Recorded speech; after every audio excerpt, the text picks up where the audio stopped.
What's up, everybody? We're here at my house, training in the garage, Juggernaut. Yeah, one of those. We got the first big squat workout for Marisa and Kristen in their peaking block as we work towards Raw Nationals. So going to be working up to some pretty heavy singles, something maybe around second attempt-ish type of weights. About 2.5 weeks out right now. So a bit of a compressed block for the girls. Usually female lifters don't need as long of a peak. Chris is working hard to make sure her weight is on point. She's lifting the 63s. Marissa's been dealing with a couple lingering injuries from Worlds, but we're in here working hard, so hopefully it's going to be a good day of training. Why are you guys taking on my warm-up? Why not? I'm just observing that it's extensive. It's not extensive. I just do like hip shit because my hips just don't exist. Make them exist. Do your hips lie? They don't lie. My hips. So I'm going into this meet prep with little bits of an injury. My piriformis is inflamed, my psoas has been giving me trouble. So actually it hurts benching the most because when I get into position, it pushes on my sciatic nerve and it shoots just a sharp pain down my leg. So just trying to get through this meet prep with a win, even if it's by 1 kilo. So early on in the training block, I couldn't hinge at all. So getting into this position like really hurts. So we modified the first about 6 weeks of training, just pulling sumo and doing very light conventional block pulls. And then getting closer, as we were getting closer to the meet, having to make the decision, like, am I even gonna compete at all or sit this one out? Chad just told me to pull a single from the floor and see how it felt. And surprisingly, I was able to pull 365 for a pretty smooth single.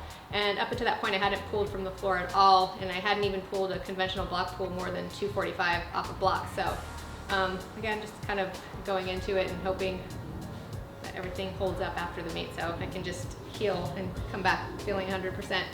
And then also we modified my bench because like I said earlier, benching, putting my feet down really hurt. So just keeping my feet up. Pretty much this whole training block, I just put my feet down for the top sets. So even now as I'm getting into the peaking block, until I get about 85, 90%, I keep my feet up and then I put my feet down, and having to actually bench with blocks on the floor, which I've never had to do before because getting my feet completely flat is really painful. So it's the other modification that we made. No, I did not hurt my back via arching on the bench. I actually hurt my back on the last pull at Worlds, and I actually felt fine, and then I think sitting in a plane. So I injured myself sitting down. And it was probably partially Chad's fault. It's always my fault. If anything goes wrong, it's my fault. If anything goes well, then it's all Marisa. Hey guys, I'm ready. Finally. 30 minutes later. Oh my God, are you doing more? Oh, okay.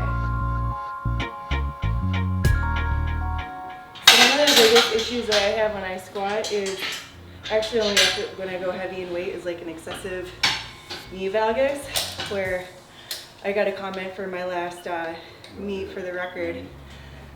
That was a really good squat considering it was on one leg. So one of the things that I've been trying to work on, this is just to help me more or less actively think about like pushing outward, because my knees, if you ever see, they tend to go inward. I only do this on my warm-up sets. I'll probably do away with this once I get heavier in weight. So I've now switched from my shell tops all the way to wrestling shoes. I'm a super bro now. I'm gonna probably wear them out next time we go out to dinner because Chad really likes the look. But I feel like I can feel the floor a lot better with these, even over my shell tops. So I can really dig my toe in and keep that forward knee position longer. So I've actually only squatted once heavy in them, so we'll see how it feels today.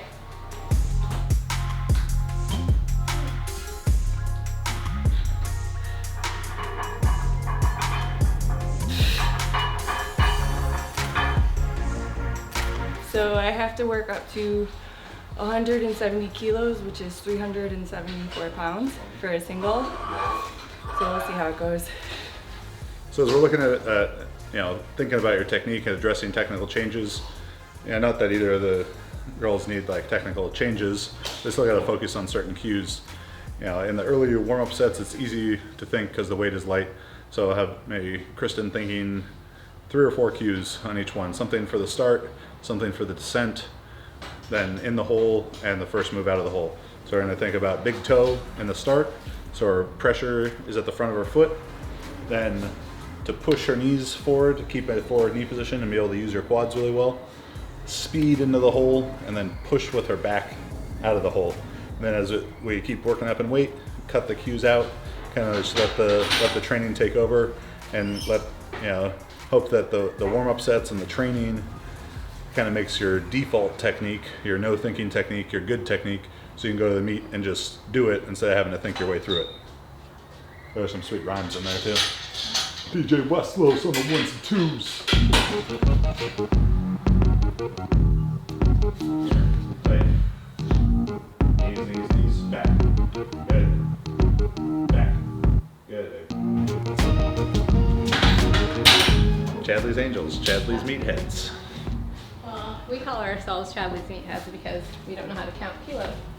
And Chris wears her pants backwards.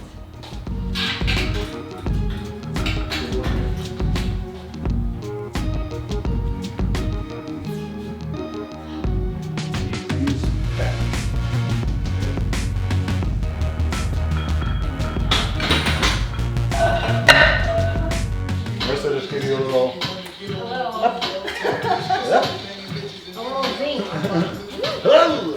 That'd be the fastest squat she ever did.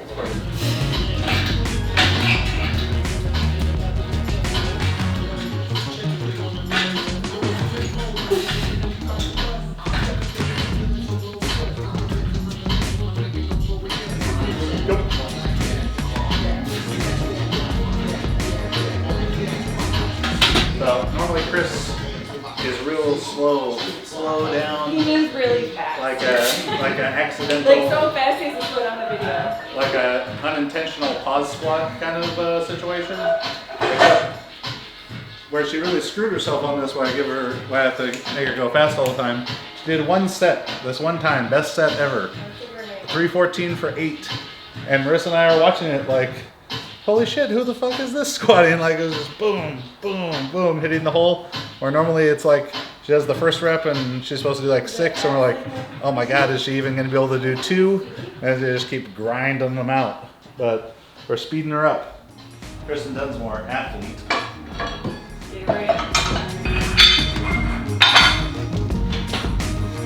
Still waiting on my growth spurt.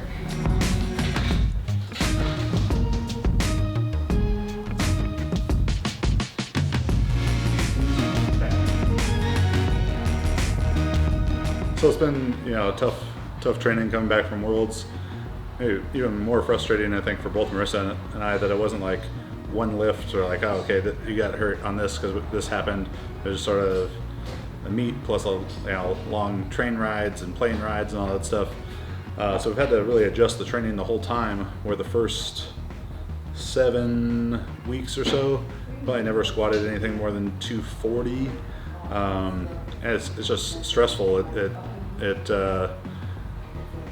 She's frustrated with it. I'm frustrated not being able to find a solution to it. But these last couple of weeks, we've started to pick back up into more regular training, and she's done a great job of just staying patient and trusting me and trusting Quinn and our chiropractor and everything, and just the process of being able to heal the injury as well as we can, and work around it the way that's needed to kind of just get the job done.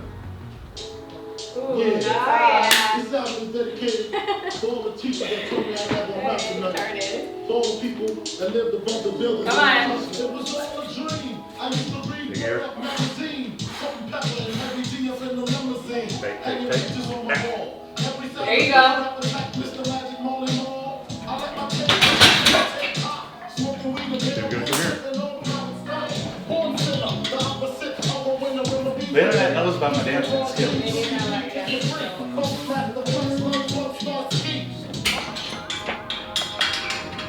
Got it, Marisa. She's I in. can't get it in the hole fast enough. Juicy by Biggie.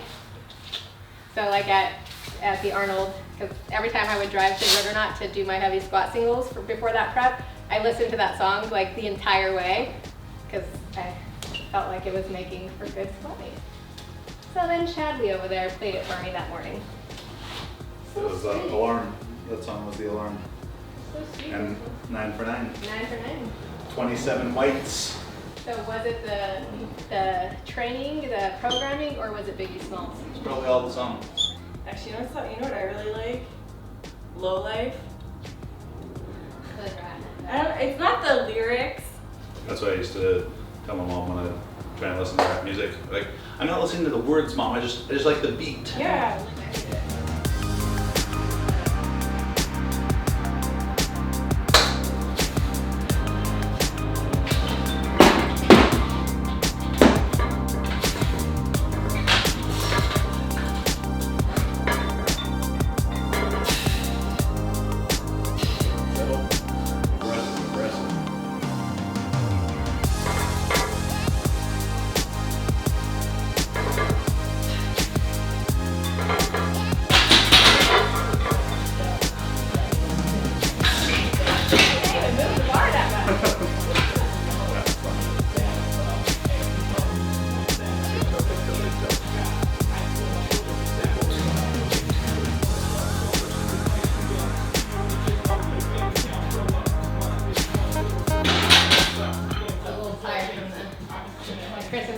That was elaborate. It was really exhausting. Christy impersonation out there. 374 pounds. And I get really nervous right before a big squat, so I get like my heart rate starts going. I'm kind of freaking out.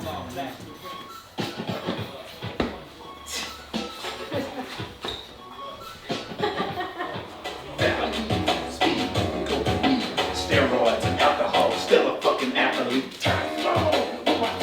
She gon' fuck your squad, whatever. I'm gon' fuck them bras, whatever. Pakistan, whatever. Let's go first.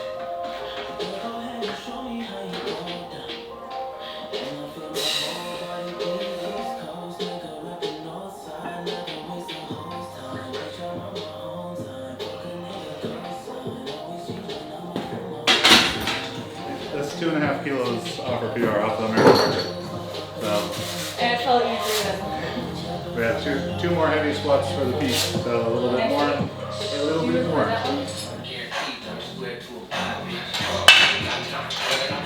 You just gotta act like you smelled something really bad. Big toe, hold on. There you go.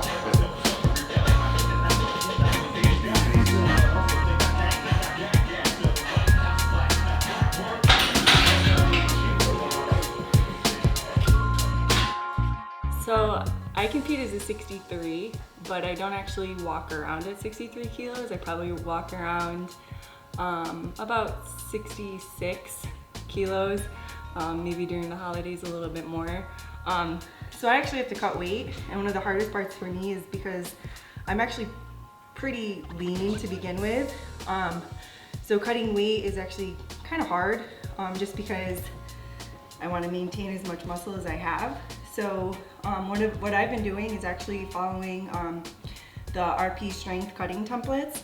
I also do a lot of their customer service, so if you ever ask me a question on their website, you might be talking to me. And one of the things that they're promote is, especially during your workouts, is like what you eat. So depending on if I'm doing a morning workout or I'm training later in the day, I have majority of my carbs around my workout. And then during my workout, I have sugar-free Powerade, and you can have the regular ones, but for me personally, if I'm gonna eat sugar and carbs, I wanna save that for my pre-post workout. So I have, for this reason, but obviously like regular Gatorade or Powerade will work fine.